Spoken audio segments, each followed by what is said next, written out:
Talvez ninguém dos pensadores e dos analistas modernos se interessou mais em espiritualidade do que Jung.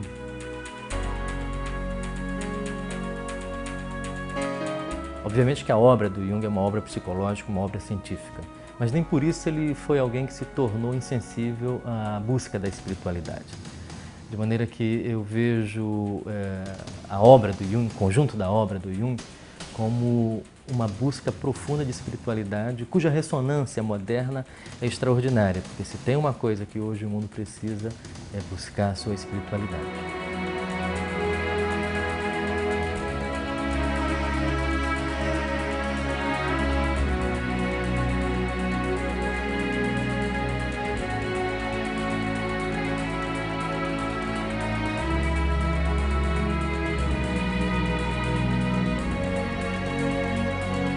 Cabe a Jung o mérito de ter mostrado que a espiritualidade não é monopólio das religiões e dos caminhos espirituais, que a espiritualidade é a dimensão do humano, do profundo humano. Nós temos a nossa dimensão de corporalidade com a qual estamos presentes uns aos outros e somos parte do universo. Temos a nossa mente, carregada de desejos, de arquétipos, de sonhos. Mas também temos aquela dimensão em nós que coloca as últimas questões. De onde venho? Para onde vou? O que estou fazendo aqui? Como estou à mercê de energias que estão em mim, mas das quais eu não sou dono, mas me cabe a mim domesticá-las e com elas fazer um projeto de vida, benfazejo, de construção e de união com as outras pessoas. Essa dimensão última, Jung chamava de a dimensão da espiritualidade. E ela se centraliza ao redor do solo interior, da imago Dei, a imagem de Deus, que é aquele arquétipo mais profundo que sateliza todas as energias do ser humano e que eleva o ser humano para cima desse próprio universo. Então essa dimensão hoje se faz urgente no seu resgate. E se nós não conseguirmos resgatar a espiritualidade, isto é, valores não materiais, o sentimento de pertença a um maior e também a percepção de que as coisas não estão justapostas, umas religadas às outras, e que esse fio condutor que une tudo, construindo o universo como cosmos, como ordem, que esse é o nome que as religiões deram para aquele mistério que nós chamamos Deus.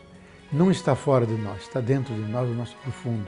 Dialogar com Ele, escutar a sua voz, é a tarefa da espiritualidade.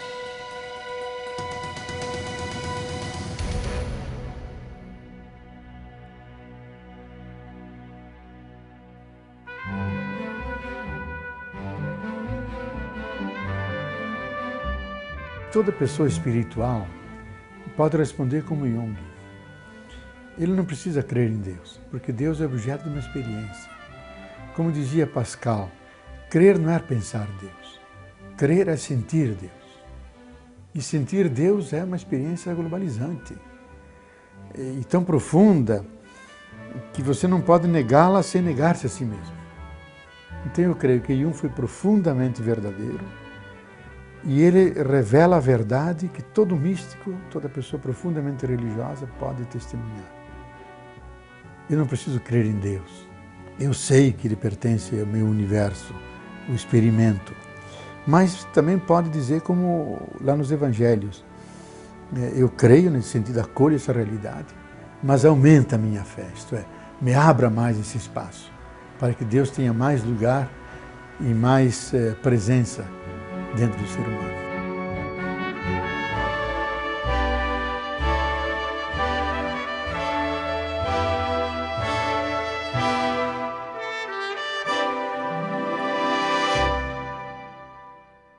Eu considero um místico no sentido clássico da palavra místico. É aquele que tem a ver com o mistério. E talvez poucos seres humanos da nossa cultura mergulhou tanto no mistério humano como Jung. Até as últimas raízes, até o limite extremo e intransponível de ele se transformar num ser cósmico, pelo alargamento de sua consciência. Então ele chegou a essa dimensão, e de uma mística, eu diria, secular, profana, mas que incorporou também o elemento religioso, porque ele se sentia à vontade nas famosas e grandes liturgias beneditinas, com Gregoriano, dentro dos símbolos cristãos. Ele desenvolveu uma arte fantástica de decifrar o sentido secreto das simbologias humanas, os grandes mitos da humanidade.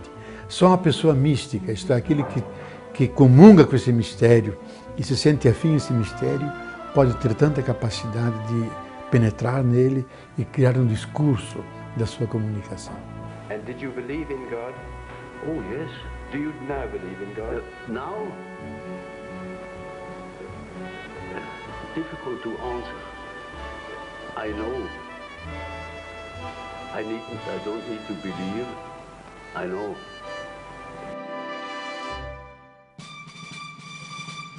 O encontro de Freud e Jung foi um dos mais fecundos para a causa psicológica. Nunca se produziu tanto dentro da psicologia como o produto do encontro desses dois homens.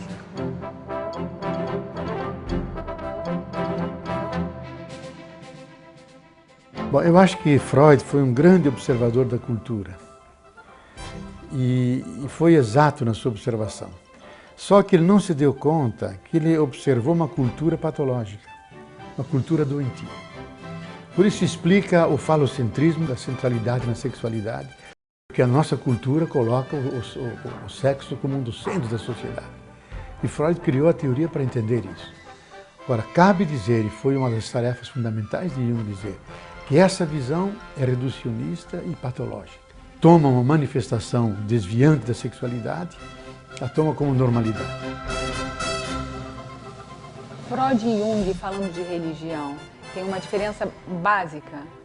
O Freud, ele vê como um processo patológico, né, do ser humano, enquanto que Jung, ele amplia e ele dá a possibilidade de um processo mais criativo para o ser humano.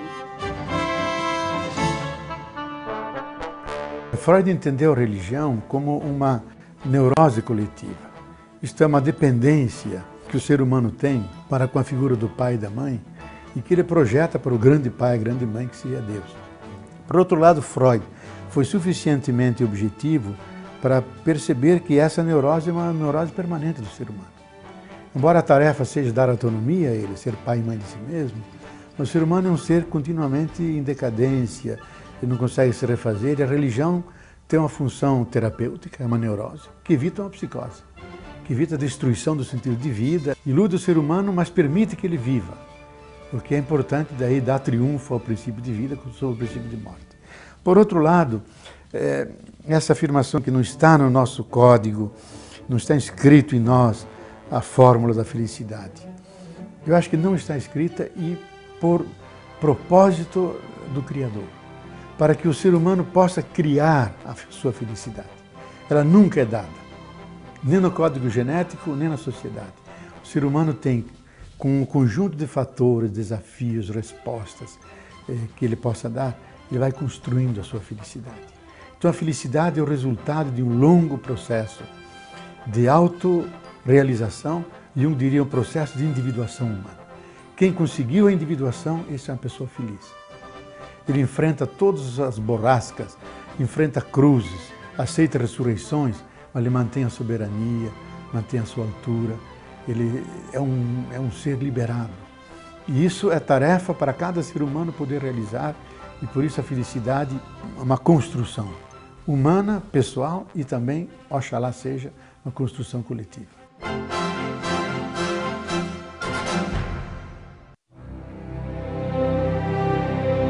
Que a nossa cultura deve reconhecer é a sua incapacidade de criar circuitos humanos, formas do ser humano, através das suas energias, através da sua integração, resolver os seus problemas.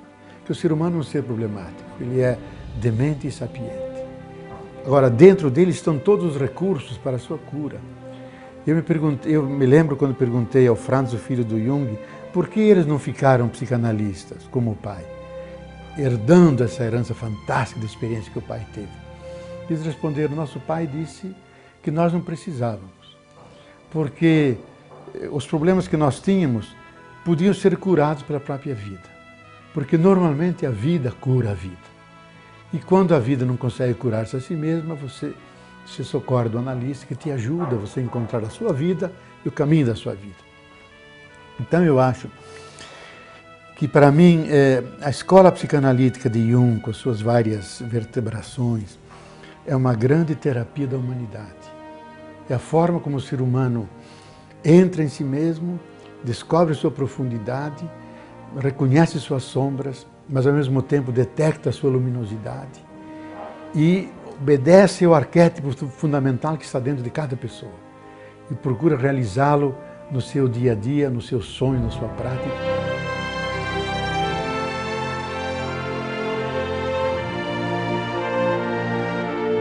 Quando uma pessoa faz esse percurso, ele não precisa de droga nenhuma para fazer uma viagem. Essa é a maior viagem, mas uma viagem que ele pilota, que ele controla, porque é fruto da sua busca e da sua liberdade.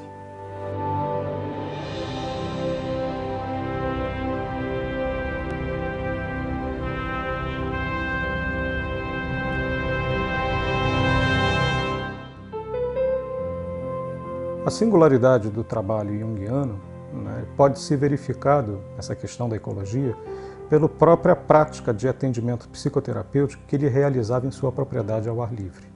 Ele recebia os clientes, seja no trabalho da horta, seja rachando lenha, seja pegando água no poço, ou seja dando uma volta no barco, no Lago de Zurique, né? E Jung procurava inserir o seu trabalho aos aspectos mais sublimes da natureza.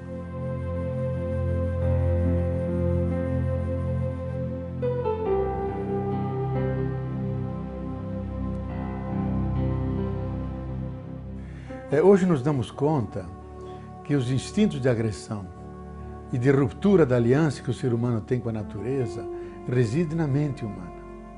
Porque na mente humana não estão só sentimentos de solidariedade e amorização. Estão também sentimentos de autocentração, de exclusão, coisa para as quais Jung foi extremamente sensível. E por isso ele sempre teve uma relação ecológica muito explícita. Há uma famosa frase dele num diálogo com um jornalista dizendo que o eu não está encapsulado com ele mesmo.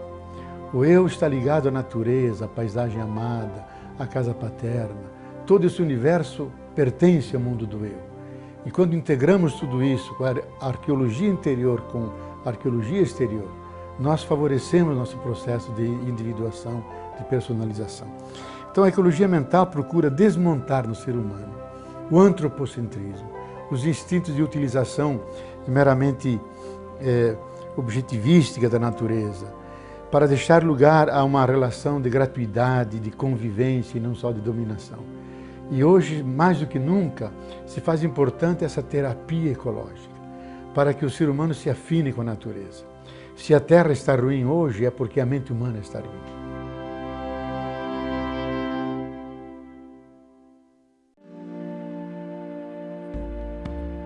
O feminino é a possibilidade que as pessoas têm de entrar em contato com o seu afeto, a possibilidade de mostrar ele. Quando eu falo de feminino, eu falo do próprio feminino dentro do homem, da ânima.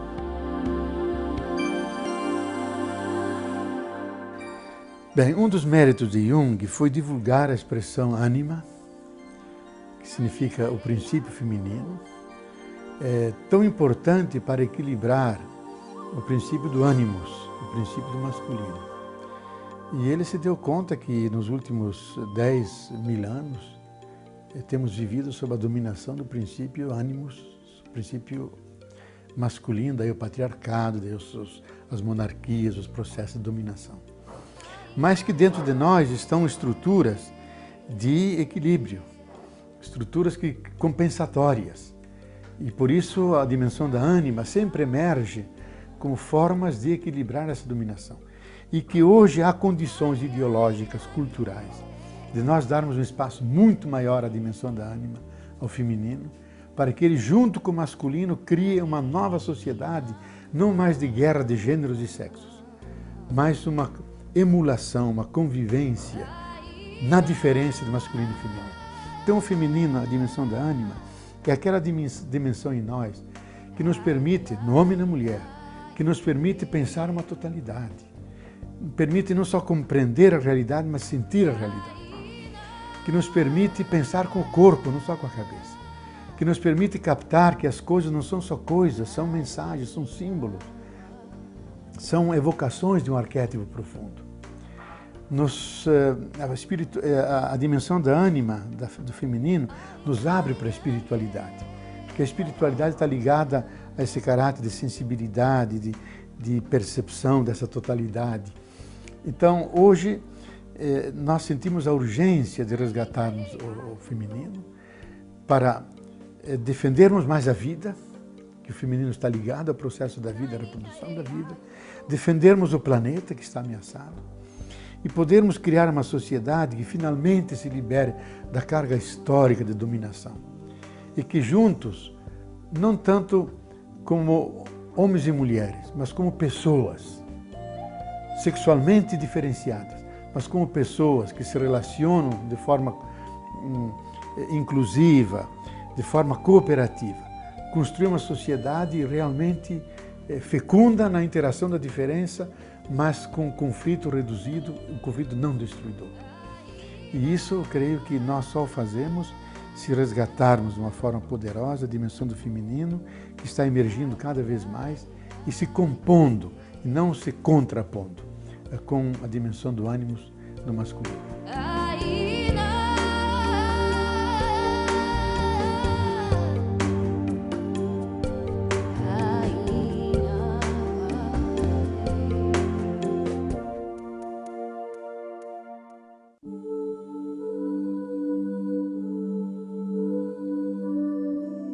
A indústria de tranquilizantes fatura bilhões de dólares no todo o mundo. Isso reflete a angústia do homem moderno. Se por um lado ele se desenvolve com super tecnologias e o avanço humano se processa num tempo nunca antes imaginado, por outro lado, a existencialidade, a espiritualidade desse mesmo ser humano encontra-se em ruínas. Eu acredito que a obra de Jung signifique uma luz no fim do túnel, porque ele redireciona o ser humano naquela meta, naquela direção, naquela fonte original que é a sua interioridade e onde ele pode encontrar a sua verdadeira felicidade e seu bem-estar no mundo.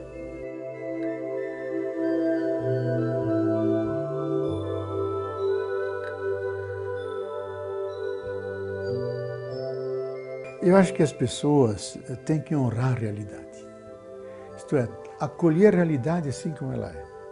A realidade é contraditória, ela tem suas dimensões de sombra, suas dimensões de violência, de desestruturação, e isso é parte do ser humano e parte da realidade. Daí a importância da teoria do caos, que mostrou que essa é uma das estruturas do real. Nós viemos numa grande desordem inicial, que é o Big Bang, a explosão inicial. E, simultaneamente, tem a dimensão de ordem, a dimensão de beleza, de graciosidade, de amorosidade, de cuidado.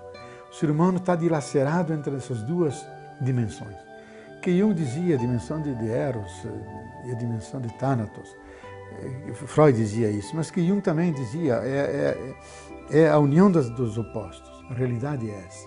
Daí a preocupação dele em comentar Jó, que transformou essa questão num drama pessoal e num horizonte teórico. E assumir com honradez essa realidade.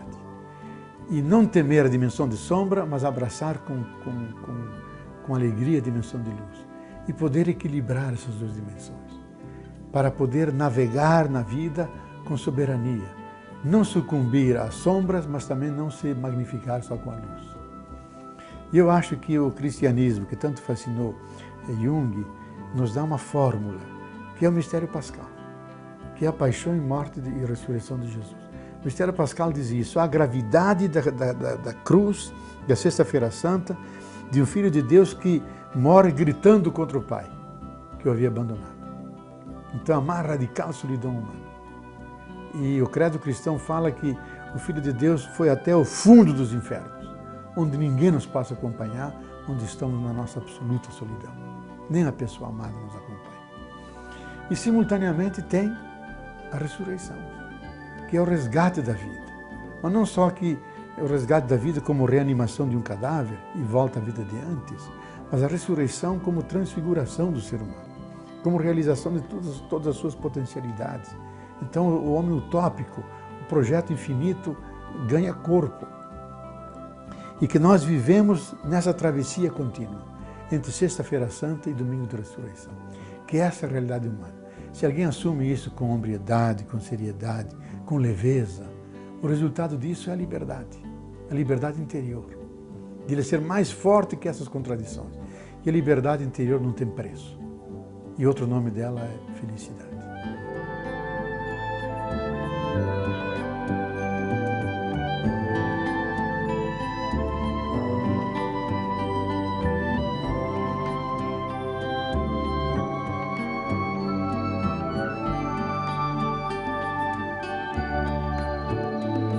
As correções do texto e das traduções de Jung para os editores. Eles encaminharam à universidade para analisar da correção ou não, e se deram conta que eram todas autênticas e que eram verdadeiramente equívocos do próprio Jung.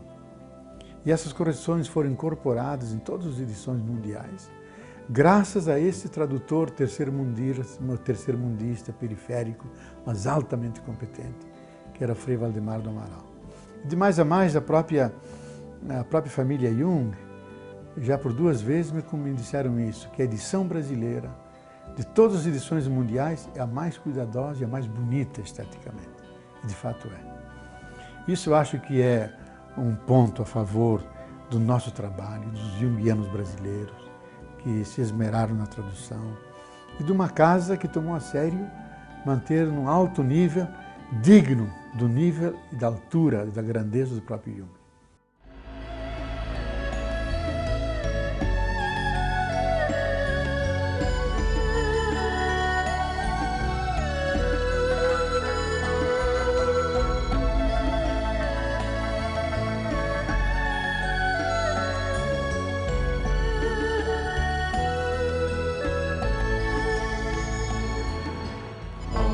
Mani padme